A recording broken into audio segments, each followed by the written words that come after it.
6। ठीक है, और उसके बाद मेरे पास जो है मैं कर देता हूँ SNS डॉट कैट प्लॉट। ठीक है, और इसमें मैं कर देता हूँ y is equals to launch site मैंने डालना है और फ्लाइट नंबर डालना है। ठीक है, तो मैं x इज इक्वल्स टू कर देता हूँ x is equals to flight number.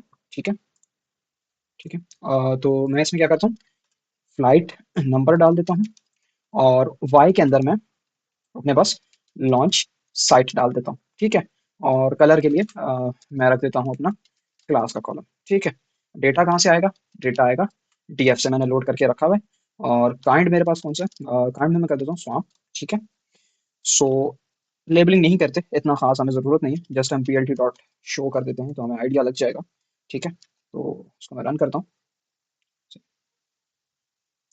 तो यहाँ पे आप देखो ये फ्लाइट नंबर है, ये लॉन्च साइट है। तो सबसे ज़्यादा जो लॉन्चेस हुई हैं वो CCAFS लॉन्च साइट पे हुई हैं, और दूसरे नंबर पे KSC में हुई हैं, और VAFB में पे सबसे कम लॉन्च हुई हैं।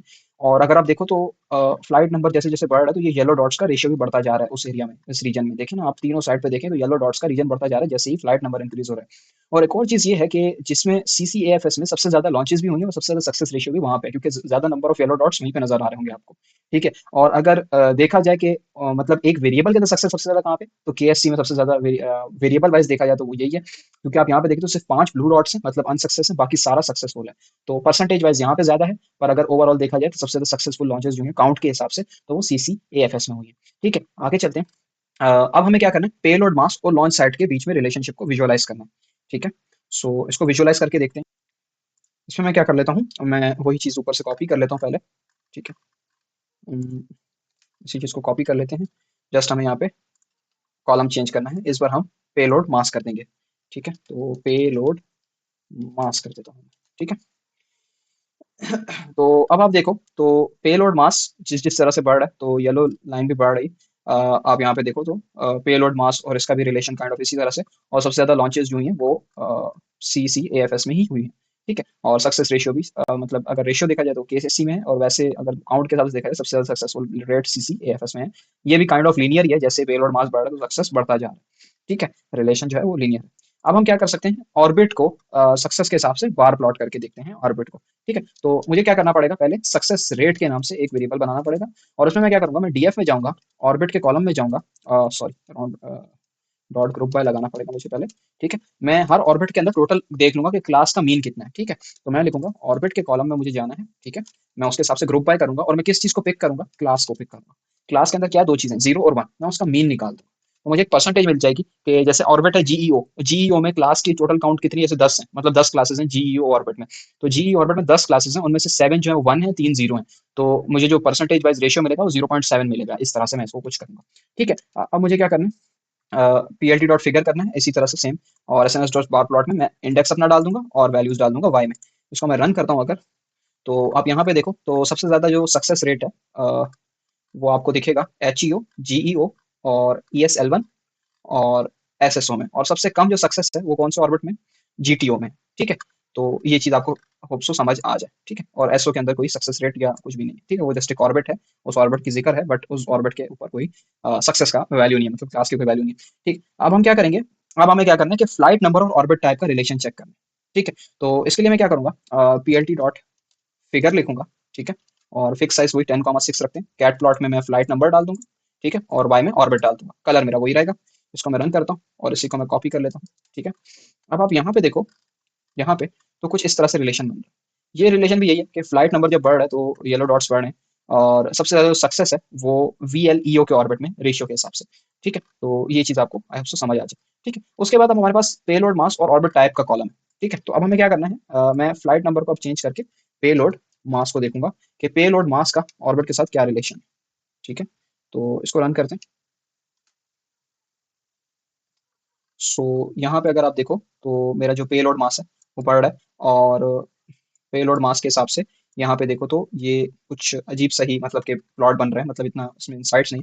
बट ISS में देखो तो सारे के सारे जो हैं ये पेलोड मास में सेम है, मतलब ज्यादातर चेंज नहीं हुआ।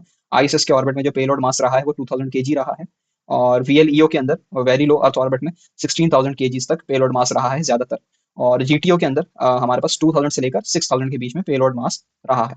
और अगर हम एलईओ पे आ जाते हैं तो उसमें भी इतना कुछ खास देखने को नहीं है। पीओ पे आते हैं तो उसमें सारी येलो डॉट्स जो हैं सक्सेसफुल, जितना भी उसका सक्सेस रेट है पीओ का सारा 10,000 किलोग्राम्स पर है।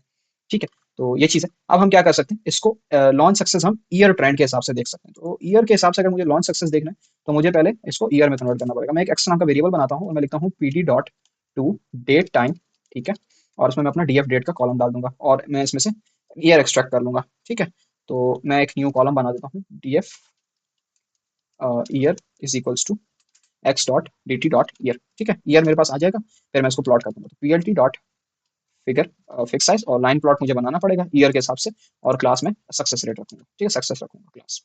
तो आप यहाँ पे देखो, तो ये देखो अगर जैसे ईयर बढ़ रहा है सक्सेस बढ़ता जा रहा है। आप यहाँ पे देखो तो ये बढ़ता जा रहा है और सबसे हाईएस्ट जो ये किया है 0.95 तक किया है सक्सेस परसेंटेज। मतलब जीरो और वन के अगर काउंट को मिला के देखा जाए 95% जो लॉन्चेस हैं वो सक्सेसफुल थे। ठीक है, तो ये हमारे पास डेटा है। और जिस जिस तरह से हमारे पास ईयर्स बढ़े, 2012 में हमारा ये सब कुछ स्टार्ट हुआ था, उसके बाद ये सक्सेस बढ़ना ही शुरू हो गया। और उसके बाद अभी यहाँ तक हमारे पास 2020 तक बहुत सारे सक्सेसफुल लॉन्चेस हैं और लीनियर रिलेशन है। थोड़ा सा ही इसमें डेविएशन आ रही है, एक साल गिरा है उसके बाद फिर उठता जा रहा है। ठीक है, तो सक्सेस हमारे पास इंक्रीज हो रहा है। अब मुझे क्या करना है, मुझे वन हॉट एनकोडिंग अप्लाई करनी है कैटेगोरिकल वेरिएबल्स पे। तो ये सारे कैटेगोरिकल वेरिएबल्स मैंने निकाल के रखे हैं। ये सारे कैटेगरीज हैं। इसको मैं क्या करूंगा, गेट डमीज के थ्रू मैं इसको कैटेगरीज में कन्वर्ट कर दूंगा। तो गेट डमीज के लिए मुझे क्या करना है, मैं जस्ट एक वेरिएबल बना देता हूँ features encoded is equals to. ठीक है, और मैं लिख देता हूँ P D dot get underscore dummies, और मैं इसमें फीचर्स डाल दूंगा अपने। ठीक है, और कॉलम्स में रख दूंगा orbit, launch site, landing pad और सीरियल। तो इसको जस्ट मैंने रन करना है और ये देखो, तो ये मेरे पास वन हॉट एनकोड हो चुके हैं। अगर आप देखो तो ये सीरियल B1048, B1049 ये सारे वन हॉट एनकोड होके मेरे पास आ चुके हैं। अब मुझे क्या करना है, मुझे जो है सारे न्यूमेरिकल कॉलम्स को फ्लोट में कन्वर्ट करना है। तो मैंने अब यहाँ पे एक और लाइन में लिखूंगा कि फीचर्स। ठीक है, फीचर्स वन हॉट। ठीक है, मैं न्यू वो बना देता हूँ, features one hot is equal to features encoded encoded dot as type, और उसमें मैं फ्लोट 64 लिख देता हूँ, फ्लोट 64। ठीक है, तो रन करते हैं और इसको सेव कर देते हैं। अब नेक्स्ट काम जो हम करेंगे वो डेटा सेट के पार्ट 3 पे करेंगे। कोड में नोटबुक आपको शेयर कर दूंगा, और अगर इसमें कोई इशू आ रहा हो तो जरूर कमेंट कर दीजिए। Thank you.